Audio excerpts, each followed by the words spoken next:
সময় ধরে আলোচনা করেছি, সেটি হচ্ছে জরুরি অবস্থা।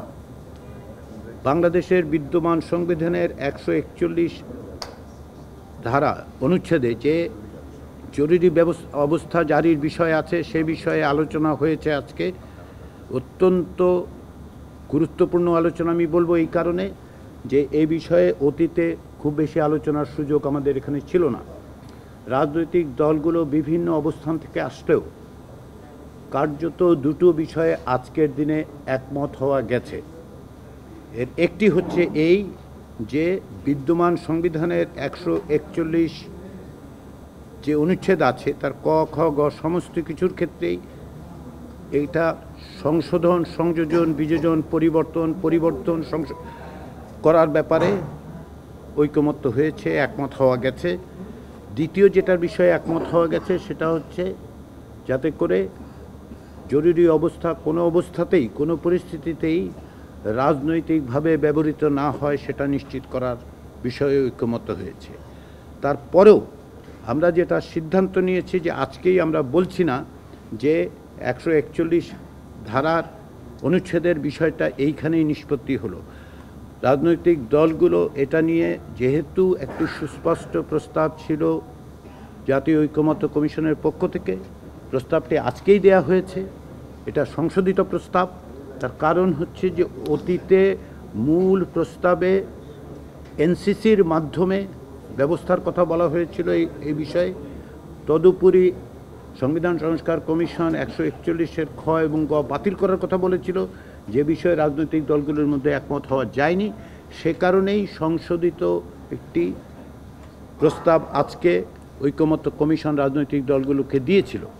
তারা সেগুলো পড়েছেন, বিবেচনা করেছেন, আলোচনা করেছেন। দুটো বিষয় আমরা একমতের জায়গায় এসেছি। অন্যান্য বিষয়গুলো খানিকটা আলোচনার প্রয়োজন হবে।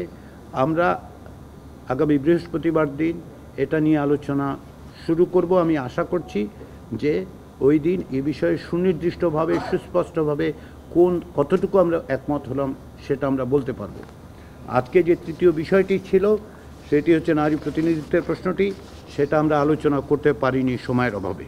কিন্তু আমরা আলোচনা অবশ্যই অব্যাহত থাকবে। যেটা আমি বলেছি যে পরবর্তী বৈঠক হবে বৃহস্পতিবার দিন। সেখানে আমরা প্রথমেই শুরু করব যে বিষয়ে আমরা এখন আলোচনা করছিলাম জরুরি অবস্থা, সেটা খুব দ্রুত আমরা নিষ্পত্তি করতে চাই।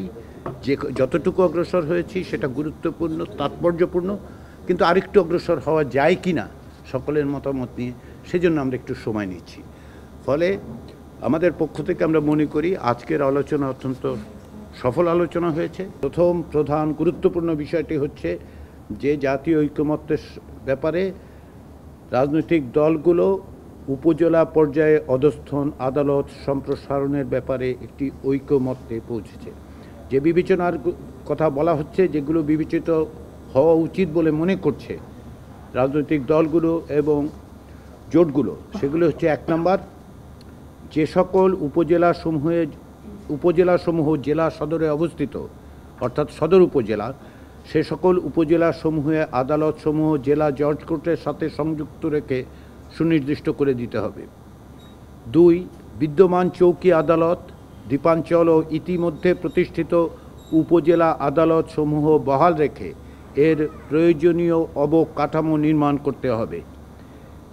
3, জেলা সদরের কাছাকাছি উপজেলাগুলোতে নূতন আদালতে স্থাপনের প্রয়োজন নেই।